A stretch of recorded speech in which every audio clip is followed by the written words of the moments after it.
Ağıllı və dayanıqlı şəhər inkişafına düzgün layihələndirmə, effektiv maliyyələşmə və etibarlı tərəfdaşlıq vacibdir. Azərbaycan xüsusilə şəhərsalma və yenidən qurma sahəsində mühüm təcrübə toplayıb. Bu sözləri İxracın və İnvestisiyaların Təşviqi Agentliyinin icraçı direktoru Yusif Abdullayev Bakıda keçirilən WUFONÜS tədbirində deyib.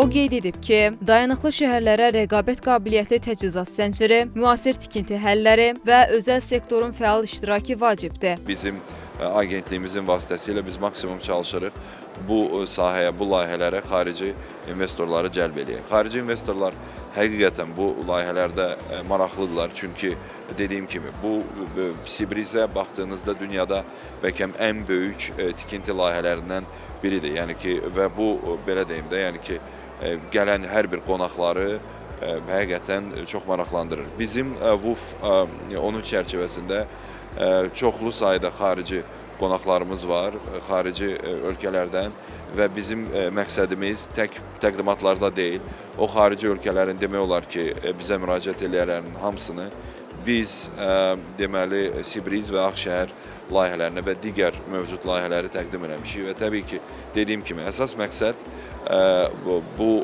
dayanıqlı ümumiyyətlə yanaşmanın tətbiqidir. Yusif Abdullayevin sözlərinə görə əsas məqsəd ölkəyə birbaşa xarici investisiyaların cəlbi və qeyri-neft ixracının təşviqidir. Azprom olaraq investorların cəlbini təmin edirik. Eyni zamanda bizim ikinci işimiz də xarici bazarlara məhsulların çıxarılmasıdır.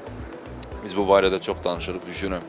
Bir daha fürsətdən istifadə edeyim ki, biz hökumətlə hal-hazırda logistikanın subsidiya məsələsini müzakirə edirik. O bir neçə növ modelləri dəyişmişik. Biz ümid edirik ki, həm Naxçıvandan Azərbaycanın digər şəhərlərinə daşınan məhsulların subsidiyalaşdırılması, eyni zamanda xarici bazarlara məhsulların ixracı zamanı subsidiya mexanizmi 2026-cı ildə ixracatçılarımıza təqdim olunacaqdır. Ümid edirik ki, bizim ixracımız artır və son aylarda biz rekord rəqəmlərə gəlirik, amma düşünürük ki, yəni bu subsidiyanın tətbiqindən sonra rəqəmlər daha da fərqli bir səviyyəyə gələcəkdir. Azpromun icraçı direktoru onu da bildirdi ki, bu ildən logistika xərclərinin 75%-nədək subsidiyalaşdırılması kimi yeni dəstək alətləri də planlaşdırılır. Fidan Əsədli, Şəhla Polodova, Cabar Qaryağdıoğlu, Xəzər xəbər.